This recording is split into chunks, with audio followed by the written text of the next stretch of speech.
نحمده ونصلي على رسوله الكريم اما بعد فاعوذ بالله من الشيطان الرجيم بسم الله الرحمن الرحيم رب اشرح لي صدري ويسر لي امري واحلل عقدة من لساني يفقهوا قولي۔ سورۃ النساء آیت نمبر 34۔ اس آیت کی روشنی میں آئیے دیکھتے ہیں کہ ازدواجی زندگی کو کامیاب بنانے میں شوہر اور بیوی کا کردار کیا ہو سکتا ہے۔ اللہ تعالیٰ نے شوہر کے لیے اس سلسلے میں کیا ہدایات فرمائی ہیں اور بیوی کو کن چیزوں کا پابند کیا ہے۔ الرجال مرد، قوامون قوام کی جمع اسم مبالغہ، قوام کا صلہ جب علا آ جائے تو معنی ہوتا ہے حفاظت اور نگہبانی کرنا، ضرورتوں کا خیال رکھنا، نگہداشت کرنا۔ قوام، قیام، قیم، فعال کے وزن پر قوام، قائم رکھنے والا، انتظام کرنے والا۔ ایک ذمہ داری کا احساس دلایا جا رہا ہے کہ مرد عورتوں کے قوام ہیں۔ عربی میں قوام کا معنی محافظ، منتظم، مدبر، متکفل، مینجمنٹ کرنے والا کے معنوں میں آتے، نہ کہ حاکم کے معنوں۔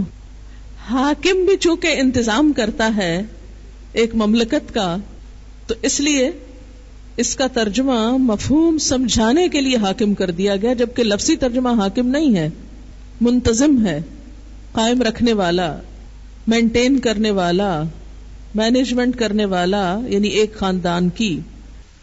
تو قامہ علا جو ہے وہ حاکمیت سے زیادہ ذمہ داری کے احساس کا حامل ہے، حفاظت، پروٹیکشن، کیئر اور تمام بنیادی ضروریات کی ذمہ داری اٹھانے والا۔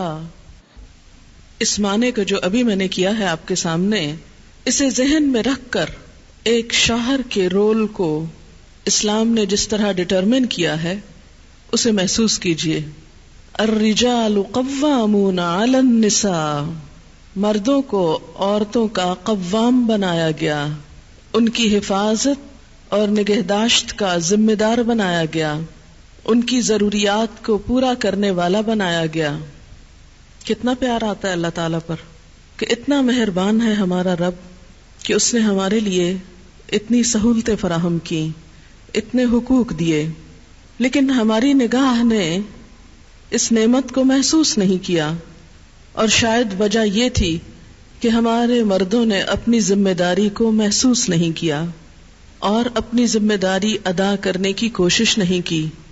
اور شاید اس کے پیچھے ایک وجہ یہ بھی تھی کہ عورتوں کی آزادی کے نام پر عورتوں کو مردوں کی ذمہ داریوں میں حصے دار بنا دیا گیا، یا مردوں کی بھی کچھ ذمہ داریاں لینے کا شوق دلایا گیا اور اسے عزت کی بات بتایا گیا۔ عورت کے لیے عورت رہنا کافی نہ سمجھا گیا، اسے اس کی عزت اور اس کی بڑائی اور اس کی قدر و قیمت آدھا مرد بننے میں رکھ دی گئی۔ پورا تو بن نہیں سکتی نا، کیونکہ عورت جو ہے، لیکن عورت ہوتے ہوئے اسے مردوں والے کام بھی دے دیے گئے، اور جھانسا یہ دیا گیا کہ اس طرح تم زیادہ کانفیڈنٹ، انڈیپینڈنٹ اور زیادہ اہم ہو جاؤ گی۔ لیکن ان ساری چیزوں کے باوجود، ان سارے کاموں کے کر لینے کے باوجود، عورت آج بھی اسی طرح مظلوم ہے جیسے ان کاموں کے کرنے سے پہلے۔ اور اس کی بنیادی وجہ یہ ہے کہ کسی بھی معاشرے میں جب خدا کا خوف نہ ہو، اپنی ذمہ داریوں کا احساس نہ ہو، اور اس بات کا احساس نہ ہو کہ اللہ کے ہاں پوچھ ہوگی اگر ہم نے اپنی ذمہ داری پوری نہ کی یا دوسرے کو ناجائز طور پر دبایا اور اس پر ظلم کیا، تو ہمیں خدا کے ہاں جواب دینا ہوگا، ہماری پکڑ ہوگی۔ تو جس معاشرے کے اندر یہ احساس نہ ہو، وہاں کبھی بھی کسی کو کچھ حقوق نہیں مل سکتے، خواہ وہ عورتیں ہوں، خواہ وہ یتیم بچے ہوں، یا وہ کوئی اور عنصر ہو۔ ایک گھر کی کنگڈم میں اللہ نے مرد کو قوام بنایا کہ تم گھر والوں کی، اپنی اہل و عیال کی ضروریات پوری کرو. الرجال قوامون علی النساء، مرد قوام ہیں عورتوں پر. یہ آیت عورتوں کو اپنی آزادی میں خلل ڈالتی نظر آتی، اس لیے بہت ناراض ہوتی. وہ ناراضگی اور بڑھ جاتی ہے جب اردو ترجموں میں وہ قوام کا ترجمہ حاکم پڑھتے ہیں.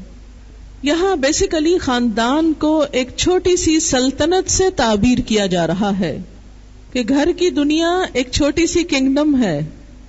اس کنگڈم میں اس کو چلانے کی ذمہ داری مرد پر ہے. قوام ذمہ داری کی طرف اشارہ ہے، قوام کہہ کر ذمہ دار بنایا گیا. اب آپ دیکھیں کہ ذمہ داری لینا اور ذمہ داری ادا کرنا کوئی آسان کام نہیں. اگر عورت کو اس بوجھ سے نجات دی گئی اور اسے ایک شہزادی کا درجہ دیا گیا کہ ایک شخص اس کے لیے سارا انتظام کر کے رکھے اور وہ سب کچھ استعمال کرے موج سے گھر میں بیٹھ کر، تو اس میں ناراضگی کی کیا بات ہے؟ اس پریشانی کی کیا بات ہے؟ اس میں غضبناک ہونے کی کیا بات ہے؟ اللہ تعالیٰ نے تو عورت کو اعزاز بخشا ہے گھر کی ملکہ بنا کر. اس میں عزت کی کیا بات تھی کہ عورت کو کہا جاتا بچے بھی پیدا کرو اور کما کے بھی لاؤ؟ اور اس کو کیا ایکویلٹی کا نام دیا جا سکتا ہے کہ اس پہ دو کام ڈال دیے جائیں؟ کیا یہ کہا جاتا کہ عورت گھر بھی سنبھالے اور باہر بھی سنبھالے اور مرد گھر میں بیٹھ کے آرام سے کھائے؟ تو پھر کیا یہ خوشی کی بات تھی عورت کے لیے؟ نہیں. جب مرد کو اللہ نے قوام بنایا تو دراصل اس پر ذمہ داری ڈالی. اب آپ دیکھیں کہ آپ یہ کہتے کہ اچھا دونوں کو ہی قوام بنا دیا جاتا تاکہ ایکویلٹی ہو جاتی. تو کسی بھی چیز میں اگر دو لوگ ایکولی رسپانسبل ہو جائیں تو وہ کام کبھی بھی نہیں ہو پاتا. ہر شخص ذمہ داری دوسرے پہ ڈال دیتا ہے کہ تم بھی تو میرے ہی جیسے ہو، تم کر لو. وہ کہے تم کر لو. اگر کہا جاتا یہ کہنے کی بجائے الرجال قوامون علی النساء کی بجائے کہا جاتا الرجال والنساء قوامون بعضهم علی بعض، کہ دونوں ہی ایک دوسرے پہ قوام ہیں، تو نتیجہ کیا نکلتا؟ یعنی ہمارا دماغ تو یہ کہتا ہے نا کہ ایسا ہونا چاہیے تھا، پھر انصاف تھا، انصاف تو ہو جاتا، لیکن ایسے انصاف کا نتیجہ کیا نکلتا؟ حقیقت میں انصاف نہیں ہے، لیکن ہمیں انصاف نظر آ رہا ہے. وہ ایک الفاظ تو ایسے ہوتے کہ جس سے ہم خوش ہو جاتے، عورتیں خوش ہو جاتی، واہ ہمیں بھی مرد کے برابر کہا گیا، مرد جیسی ذمہ داری دی گئی، مرد جتنا بوجھ ڈالا گیا، اب ہم خوش ہیں. اللہ نے یہ ظلم نہیں کیا عورت کے ساتھ. گھر کی ایک کنگڈم میں ایک شخص کو ذمہ دار بنایا. کسی ملک میں اگر دو لوگوں کو وزیر اعظم بنا دیا جائے، آپ کے ملک میں کچھ گھنٹے ایسے گزرے تھے کہ دو لوگ برابر شمار ہو رہے تھے، معلوم نہیں تھا کہ اب کس طرف بات پلٹتی ہے. تو کیا حال تھا؟ جو لوگ اس حقیقت سے واقف تھے ان چند لمحوں میں کس قدر فساد اور خون ریزی کا خطرہ تھا. اگر کسی بس کے اندر دو ڈرائیور بیٹھ جائیں ایک ہی سیٹ کے اوپر تو وہ کہاں لے جائیں ان سارے پیسنجرز کو؟ ایک کشتی کے دو ملاح بن جائیں تو نتیجہ کیا ہو؟ سب کو ڈبو دیں. ایک اسکول کے اندر بیک وقت دو ہیڈ مسٹریس ایک آفس کو سنبھالیں، ایک ہی سیٹ پر دو کو بیٹھنا ہو. میوزیکل چیئر میں دیکھا ہوگا نا بعض کہ دو لوگ ایک کرسی پہ جھگڑ رہے ہوتے ہیں تو کیا ہوتا ہے؟ ایک کو گرنا پڑتا ہے.